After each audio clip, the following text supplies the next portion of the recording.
Another Jeff Keighley's The Game Awards has come and gone, leaving behind a mix of expected highs and lows for everyone to discuss and dissect and probably complain about, because let's be honest, that's what gamers are doing these days, and honestly, it's kind of part of the fun of the pastime of being a gamer, is talking about what we like, what we don't like, and the direction of the industry, and how it needs to change.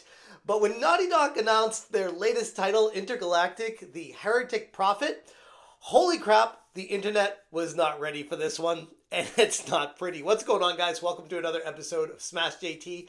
I streamed last night with Hypnotic, Side Scrollers, Kirsha, Madam Savvy, and Yellow Flash, and we were all together talking about this, and when this showed up, we were all in sync and thinking, oh god, here we go again. Oh, we got the bald lady. It's like a No Man's Sky wannabe. Oh, this. No, don't do that yet. Girl boss. Oh, never mind. G.I. Jane, the game. G.I. Jane, girl boss, bullshit. Look, it's relatable because she watches animus. She's cyberpunking. Oh, she gambled too.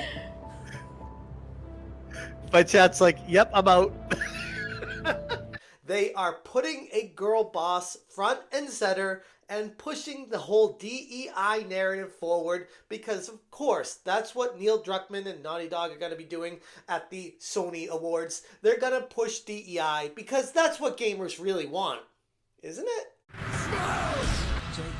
Hit that subscribe, give me a like, and check out SmashJT.com for the full article breaking down Intergalactic and how this game could actually sink Naughty Dog. And I'm not trying to be hyperbolic when I say that. I really feel like this could be their Concord. Naughty Dog's Intergalactic, the Heretic Prophet, is the studio's latest big game and their fifth franchise, and it's now become the lightning rod for clashes across social media.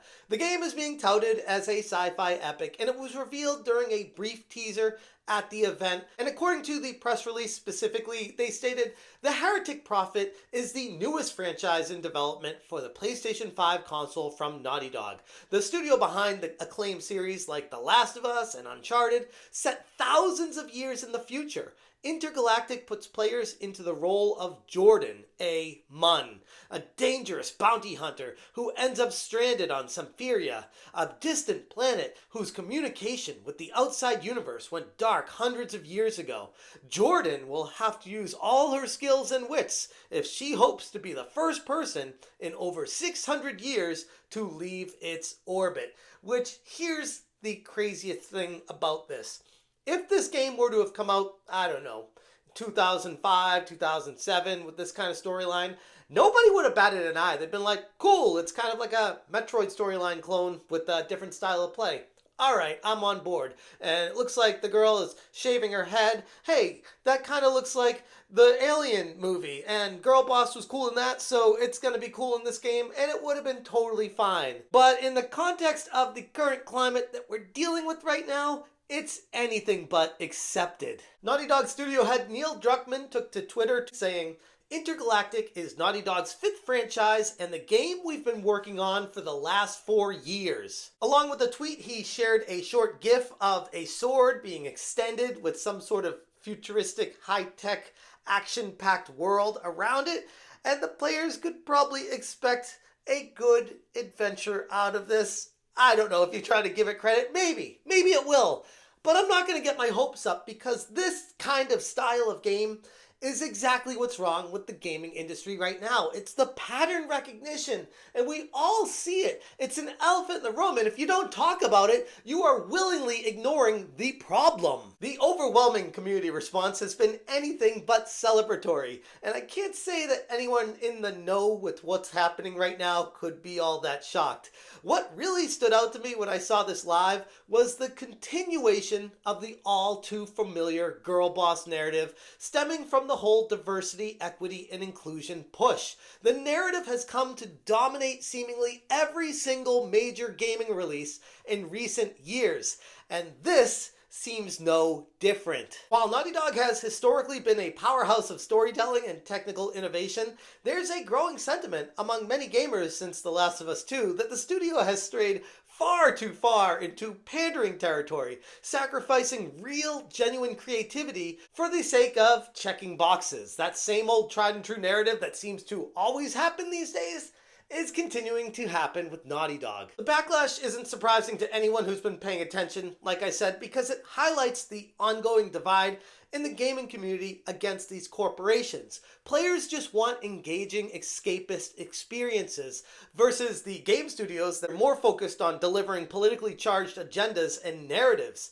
Druckmann's acknowledgement that Intergalactic has been in development for the past 4 years provides us all with some important context to this as well, because games aren't made overnight, especially AAA titles. And if we start to look at the development cycle of this game, and they say it's been in the works for 4 years, and we're in 2024 right now, that means it started in 2020 during what many might argue was the peak of DEI, and we are now seeing the results of it here. And it's kind of funny that it gets released to everyone here, and everyone's like, yeah, no, we've been past this and we're over this and we've been done with this for the better part of the last year or so. We don't want any more of this crap shoved down our throats. But the game has been in development for so long, they can't be like, okay, let's scrap it and start over again. So they move forward with it, and it gets the exact result everyone would expect. And you could say you're jumping the gun, Smash. We only have a trailer. Maybe the game itself won't be that bad. You can't look at one thing and say full-on pattern recognition. But then you see the voice actor for the main character and how this person is clearly very mentally unhinged. And of course, again, not necessarily directly correlating to a game being woke, but another thing that lends itself to being part of a pattern.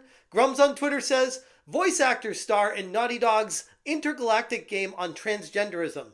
You can't just accept it, you must embrace it. It's no longer enough to just accept and be tolerant. They want to force you into the cult and force you to perform their rituals. Yeah, this is an immediate non-bi title. Intergalactic, the Heretic Prophet. And he shares a video of someone who clearly is visually unhinged with what they're wearing out in public, and what they're saying is equally as bad, if not even worse. And then as far as with non-binary and transgender, I hope that we just start seeing that the future is here whether we like it or not. We need to not just accept it, but embrace it.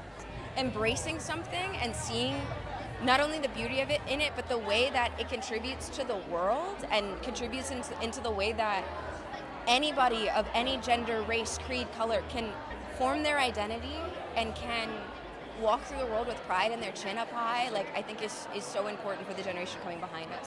As if we needed another reminder that these people, at the end of the day, ultimately, are always coming for your kids. But I also want to be fair with this, because we don't know anything about this game beyond just this trailer.